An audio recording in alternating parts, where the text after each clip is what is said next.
बिहार के अररिया में उद्घाटन से पहले ही 12 करोड़ की लागत से तैयार हो रहा पुल टूट गया। इस घटना के बाद विपक्ष ने सरकार को घेरा है।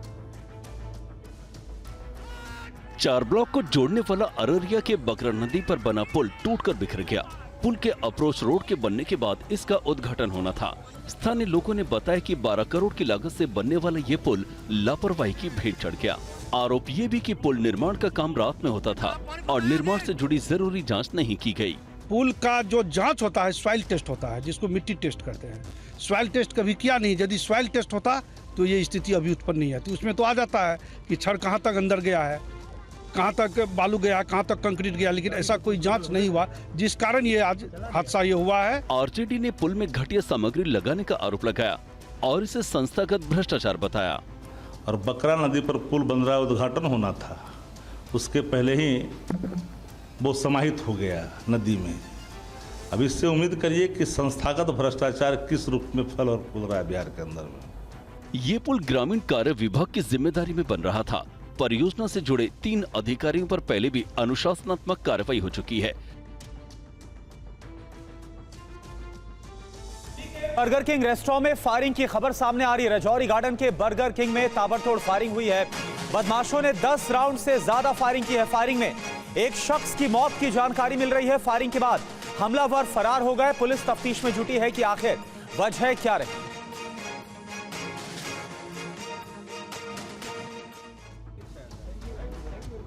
राजधानी दिल्ली के राजौरी गार्डन इलाके बर्गर किंग आउटलेट के अंदर बीती रात फायरिंग की गई, जिसमें एक शख्स की मौत हो गई। हादसे के फौरन बाद दिल्ली पुलिस सहित एंटी नारकोटिक्स और फॉरेंसिक की टीम पहुंची। आउटलेट के अंदर 10 राउंड फायरिंग की गई।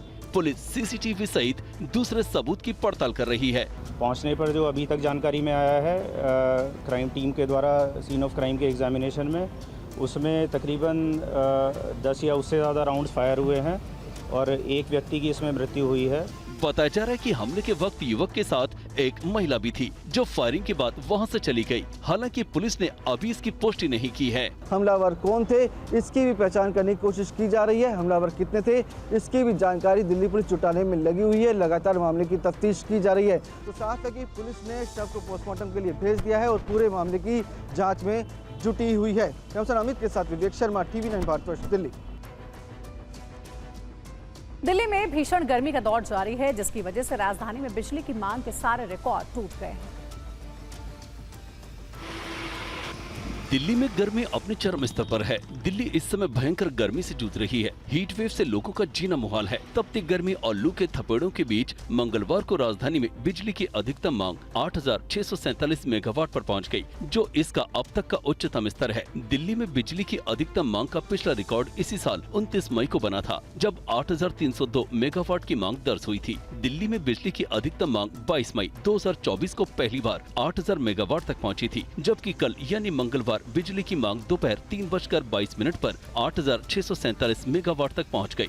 बिजली वितरण कंपनियों के अधिकारियों के मुताबिक इस साल 22 मई से अब तक दिल्ली में अधिकतम बिजली मांग 8 बार 8,000 मेगावाट से अधिक रही है। दिल्ली में बिजली की पिछली अधिकतम मांग 29 जून 2022 को 7,695 मेगावाट तक रही थी। वहीं पिछले साल की अधिकतम बिजली मांग 7,438 मेगावाट थी। मंगलवार को 8,647 मेगावाट की सर्वकालिक उच्चतम मांग पिछले साल की गर्मियों की तुलना में 16% अधिक है। पंजाब से खबर है। पंजाब के पठानकोट में वाइल्ड लाइफ सेंचुरी कथलौर में आग लग गई। जंगल में आग फैलने से वन्यजीव विभाग में हड़कंप मच गया। करीब 1700 एकड़ में फैले वाइल्ड लाइफ सेंचुरी में अचानक आग लग गई। धीरे धीरे आग ने आधे जंगल को अपनी चपेट में ले लिया। आग लगने से जानवरों में अफरा तफरी मच गई। कई जानवर जान बचाने के लिए जंगल से बाहर भागते दिखे। जब तक फायर ब्रिगेड की टीम आग बुझाने के लिए पहुंची, तब तक भारी नुकसान हो चुका था। आग से कई जानवरों के मारे जाने की भी खबर है। घायल जानवरों को इलाज के लिए पास के मवेशी अस्पताल में भर्ती कराया गया।